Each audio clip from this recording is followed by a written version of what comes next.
Assalamualaikum warahmatullahi wabarakatuh. Perkenalkan, nama saya Intan Fauzia Zahra dari Prodi Akuntansi 2020.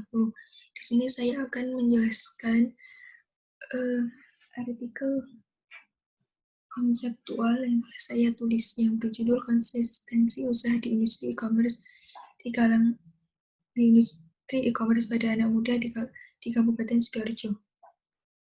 Pada bagian pertama, pendahuluan. Di sini ada fakta umum serta fakta khusus dari artikel ini. Fakta umum, saya mengambil fakta umum bahwa perkembangan internet di dunia saat ini begitu pesat.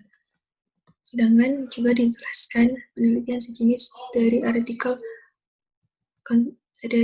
ini, yaitu saya mengambil dua penelitian sejenis yang berjudul Analisis Determinan Minat Berbisnis Online di kalangan mahasiswa yang dilakukan oleh Willy Yunisnandar tahun 2017, serta penelitian yang dilakukan oleh Etis Willy Latrofi tahun 2020 yang berjudul Pengelolaan Work Values by.NY dalam meningkatkan komitmen kerja.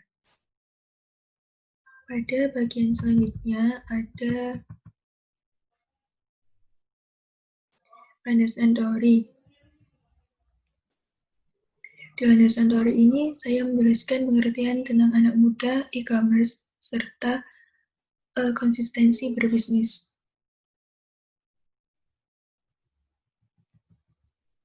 Kemudian disambung pada bagian selanjutnya, yaitu metode penelitian.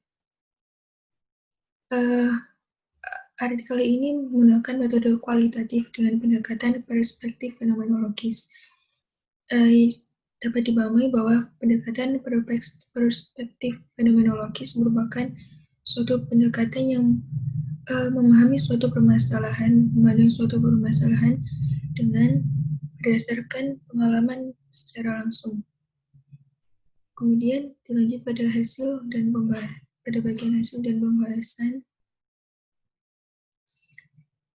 yang menjelaskan hasil dari studi pustaka literatur yang telah penulis lakukan. Di bagian ini pula dijelaskan mengenai faktor-faktor seorang anak muda berbisnis, yaitu faktor pendidikan, ketersediaan layanan internet, serta faktor lingkungan, di mana dari faktor pendidikan dan faktor lingkungan berpengaruh positif dan signifikan atau penting terhadap adanya minat berbisnis online pada kalangan anak muda. Sedangkan faktor lingkungan berpengaruh positif namun tidak signifikan karena dari hakikatnya memang lingkungan setiap lingkungan memang berbeda-beda, sehingga oleh karena itu kenapa faktor lingkungan tidak berdampak signifikan terhadap minat berbisnis online di kalangan anak muda. Kemudian dari hasil dan pembahasan ini dapat disimpulkan bahwa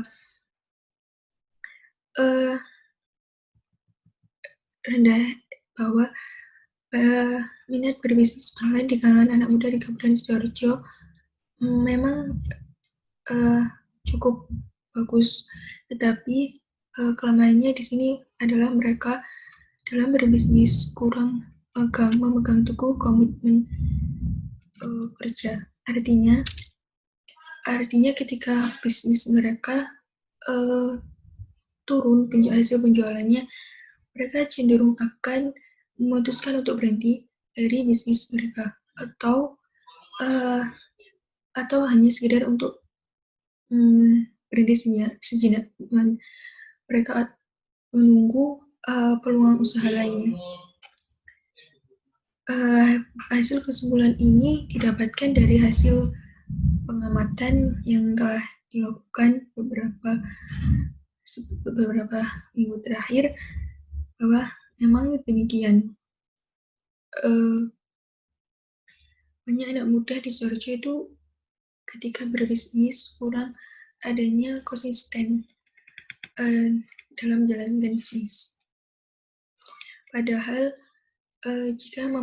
jika dilihat peluang bisnis online saat ini itu sangat bagus, di mana media internet, media sosial, pengguna media sosial di Indonesia juga meningkat per tahunnya.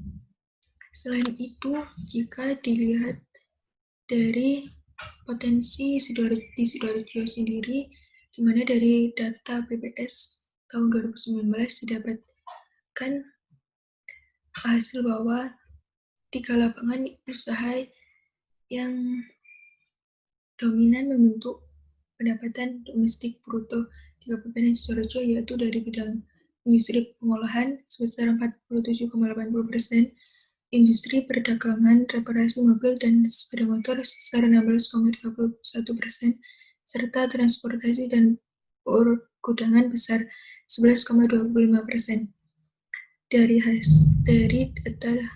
Dari fakta tersebut, seharusnya para anak muda di Kabupaten Sidoarjo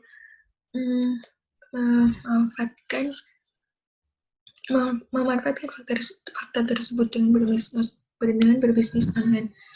Pengolahan saya rasa adalah bisnis yang bagus dilakukan oleh anak muda. Demikian presentasi yang dapat saya lakukan mengenai hasil penulisan artikel saya mengenai konsistensi bisnis online di kalangan anak muda di Kabupaten Sidoarjo. Apabila ada salah kata, mohon dimaklumi. Assalamualaikum warahmatullahi wabarakatuh.